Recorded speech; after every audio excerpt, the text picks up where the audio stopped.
In this video, we're going to show you how to perform the brake bleeding process on your Ford Mustang. Now before we start the brake bleeding process, you want to open up the hood and locate your master cylinder reservoir right here. This has your fluid in it. You want to go ahead and make sure that that fluid is at the max line right here before you start that process, because we're going to be bleeding the fluid out of the system. So this is going to drop down a bit. So make sure that starts off at the max. If it is low already, go ahead and open up the cap, top off the fluid as necessary, and then re-secure the cap.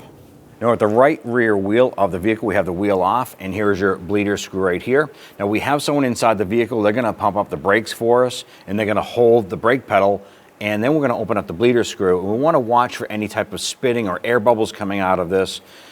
Once that has depleted and the pedal is at the floor inside, we're gonna close this up. We're gonna have them pump up the brake pedal again, build up the pressure, and we're gonna continue that process until there's no more air coming out of the line here, and we'll seal it up. Then we're gonna move off to the next wheel.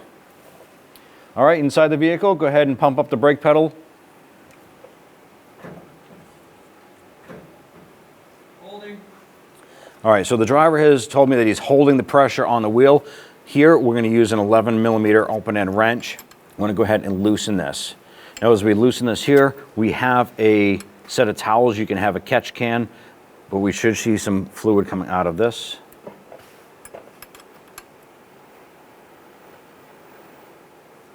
Down. All right, so the pedal is at the floor. We're gonna continue this process a few more times. Go ahead and pump it up.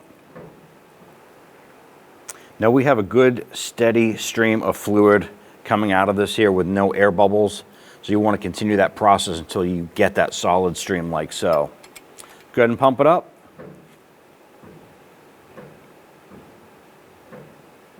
Holding.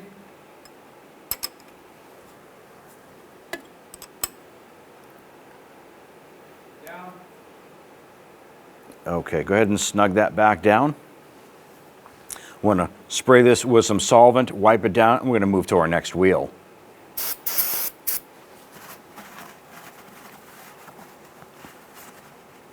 I want to continue that same process on the driver's side rear wheel. Go ahead and pump up the brake. Holding. And we can go ahead and open up that line. And we had a little bit of air there. Down. Close that up. Good, pump it up.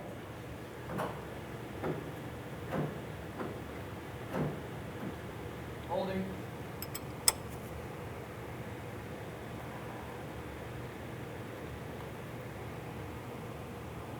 Close that up. Pump it up.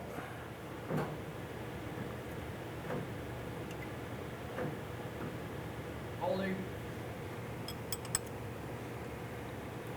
At this point, you can see a solid, steady stream of fluid coming out. No air bubbles. We can close this up. Make sure that's snug. And we'll do our same cleaning process here with the solvent. Give that a wipe down. Now we're going to proceed onto the right front wheel, which is the passenger front. Now we're at the right front wheel here. We're going to use our 10mm box wrench for this here. All right, driver, go ahead and pump up the brakes. Holding.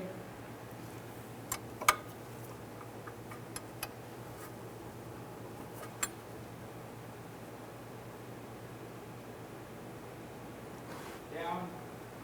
All right, I'm going to close that up. Pump them up.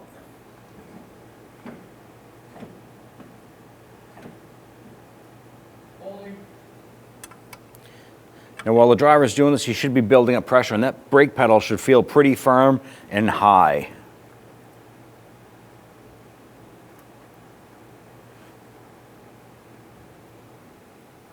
And close that up.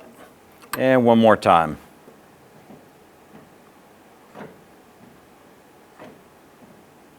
Holding.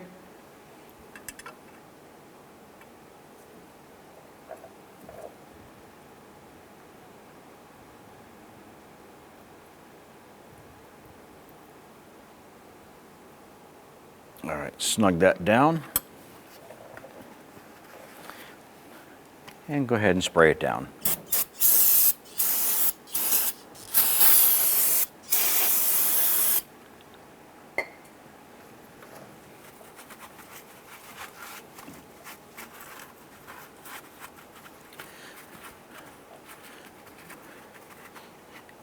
And let's go ahead and do the last wheel, which is the driver's side front.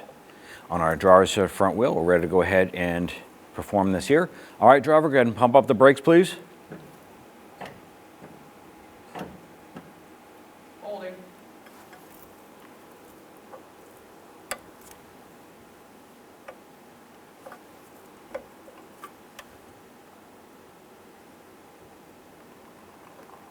Down.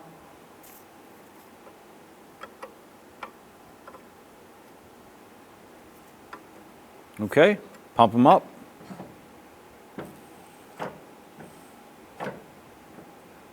Holding.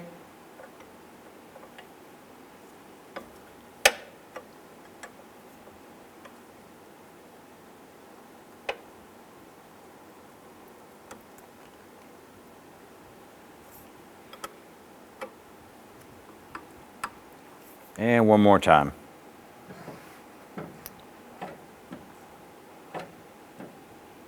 Holding.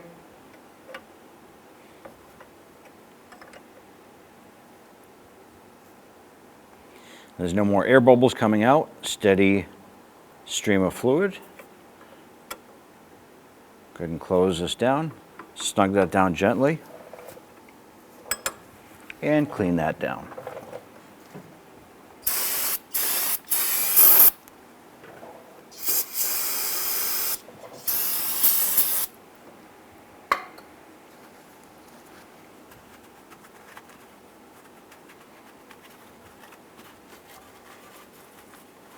Now underneath the hood, you're going to locate your master cylinder here with the reservoir.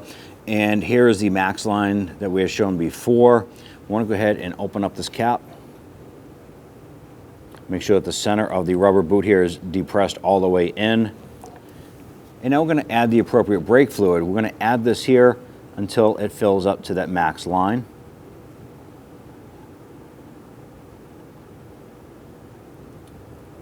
I just ran out of that one there. We're just going to add a little bit more. Now when filling this here, you also want to make sure that the vehicle is on level ground, not jacked up, not on a hill. Now our fluid is at the max line. Go ahead and secure that cap properly. Now if your vehicle is equipped with ABS brakes and you replaced the master cylinder or ran the master cylinder dry of fluid, you're going to need a scan tool to go ahead and recalibrate the ABS system on the vehicle. When only the best will do, demand TRQ, the only company that lets you view before you do. TRQ is committed to offering the highest quality aftermarket auto parts that are engineered for peace of mind. Thanks for using and viewing with TRQ.